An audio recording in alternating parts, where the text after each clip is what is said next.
Salut les ploucs, ici Sabrina, votre chroniqueuse littéraire des pauvres. Cette vidéo est dédiée à mes pas mes trois derniers coups de cœur, mais trois de mes derniers coups de cœur. Là, ça, c'est une vidéo pour le plus, le positif, ce que j'ai lu, ce que je vous recommande. Je dis coup de cœur parce que ça attire plus l'attention que de dire recommandation, mais tu sais, des fois, il y a des coups de cœur, plus coups de cœur que d'autres, mais là, trois lectures que j'ai lues récemment et que je vous recommande de lire. Le premier coup de cœur dont je vais vous parler, c'est Rhinocéros de Eugène Ionesco. C'est une pièce de théâtre. Oui, je lis du théâtre. Je l'ai dit, je suis une grande intellectuelle. Lisez ça. C'est un classique, là. C'est un Christy de bon classique. Du théâtre de l'absurde qui a été développé après la Deuxième Guerre mondiale. C'est publié en 1959. Là, de ce que j'ai compris, désolé, un petit tout.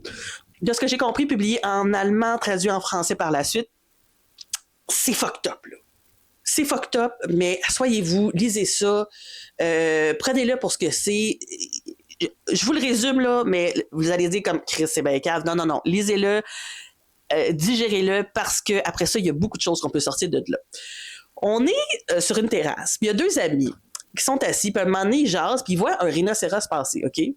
Là, son ami, il dit, calé, c'est un rhinocéros, ça. L'autre, il dit, ben oui, j'ai bien vu ça. Plus tard, il y a un autre rhinocéros qui passe, puis on fait comme ouais, ça fait deux rhinocéros, c'est un peu bizarre en pleine ville européenne.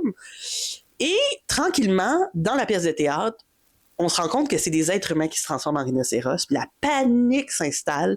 Le personnage principal, Béranger, va résister comme un malade, il va devenir fou, il va dire, non, j'ai-tu une corne dans le front? Qu'est-ce qui se passe? Tout le monde devient des rhinocéros, puis tout le monde autour dit, tu sais, t'as plusieurs gens qui font la différence, genre, ouais, ben c'est pas si grave, là, c'est juste une maladie, c'est pas la fin du monde, puis j'y ai été parce que je voulais juste voir qu'est-ce que ça donnait. Puis c'est ça, la pièce de théâtre, OK? Il n'y a pas plus que ça. C'est absurde. Béranger, il capote. Tout le monde se transforme en rhinocéros.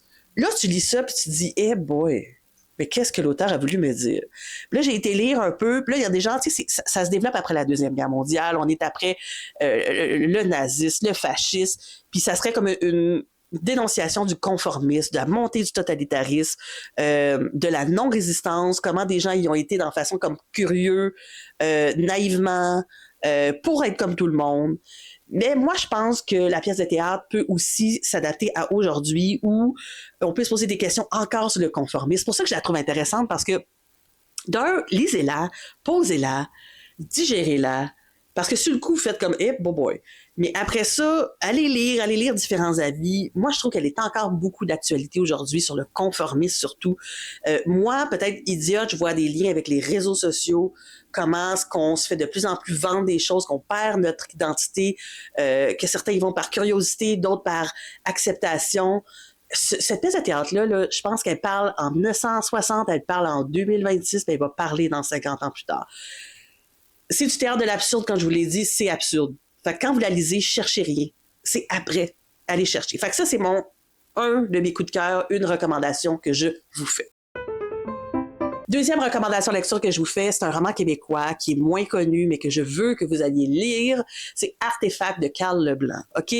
À Montréal, au Musée de l'Holocauste de Montréal, il y a un objet. Okay, qui s'appelle le cœur d'Auschwitz. C'est un vrai objet, c'est un vrai artefact de la Deuxième Guerre mondiale. C'est un petit carnet en forme de cœur avec du tissu mauve par-dessus. Il y a la lettre F en rouge, cousu, coup dessus, peu importe le temps de verbe. Et à l'intérieur, c'est des femmes qui, au camp de Auschwitz-Birkenau, donc les camps juifs de concentration de la Deuxième Guerre mondiale, ont écrit des vœux d'anniversaire à Fania pour lui souhaiter joyeux 20e anniversaire. C'est écrit en français, c'est écrit en allemand, en hébreu, en polonais également. Et c'est des femmes qui ont fabriqué l'objet illégalement, parce que s'il avait été trouvé, elles auraient été dans le gros trouble.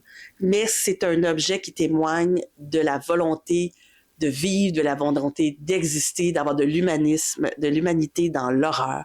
Et l'auteur a pris ce petit objet-là parce que, bon, faut dire d'abord qu'il a fait un documentaire qui est où il a essayé de retrouver les gens qui ont créé ce truc-là, qui ont écrit là-dedans. Et il y a un documentaire, justement, je ne sais pas où on peut l'écouter, mais je vous mets encore une fois la bande-annonce en dessous. Et le roman, c'est comme il essaie de comprendre comment ça s'est fait, qui étaient ces gens. Il a fait une genre de fiction autour de ça. C'est beau, c'est à pleurer. Allez lire ça. Je vous en dis pas plus, là, c'est juste tellement émouvant. Je pleurais pendant ma lecture. Juste la bande-annonce, elle est à pleurer. Artefact de Carl Leblanc. Allez lire ça. OK, troisième coup de cœur de mes derniers coups de cœur que je vous recommande la lecture, c'est un roman qui n'est pas pour tout le monde. C'est de la grande littérature russe, Père et fils d'Igor Turgenev, publié en 1862. C'est un roman sur le choc des générations. Déjà au 19e siècle. On est en Russie. Il y a un jeune homme qui va voir son père et avec lui, il amène son ami Bazarov, qui est un nihiliste, qui est une nouvelle pensée qui se développe. Puis lui, le nihiliste, c'est qu'il n'y a pas de valeur importante. La vie, let it go, les traditions, les vieilles valeurs, on s'en fout. C'est grossièrement résumé. Là. Et il va voir son père, l'ami de son père qui habite avec son... Bon, là, OK, je recommence. Bazarov, c'est l'ami du jeune garçon qui va chez son père. Son père vit avec son frère, donc son oncle au jeune garçon, et il amène son ami Bazarov. Et là, il y a un gros choc des générations. Ça se pogne, ils sont pas d'accord. Les jeunes hommes vont aller visiter des familles. Bazarov va tomber en amour avec une femme, puis là, ça va le troubler, ça va le choquer parce que lui, il est supposé être au-dessus de tout ça. Un roman où il se passe pas grand-chose. On est dans la littérature russe, tranquille, des bourgeois qui font juste se promener puis lire des livres, mais qui parle tellement, parce que c'est un choc des générations au 19e siècle, une Russie en plein changement où on a aboli le servage. Je dis c'est pas un roman pour tout le monde parce que c'est lent, tout est plus dans les dialogues, mais ça parle tellement par rapport au je regardais si mon micro était ouvert. Excusez, un petit buzz au cerveau. Comme quoi, aujourd'hui, on dit les boomers se chicanent avec les Z puis les millennials, mais c'est pas nouveau. Ça date. Tu sais, ça, c'est le 19e siècle. J'imagine qu'il y a 500 ans, ça se pognait aussi encore.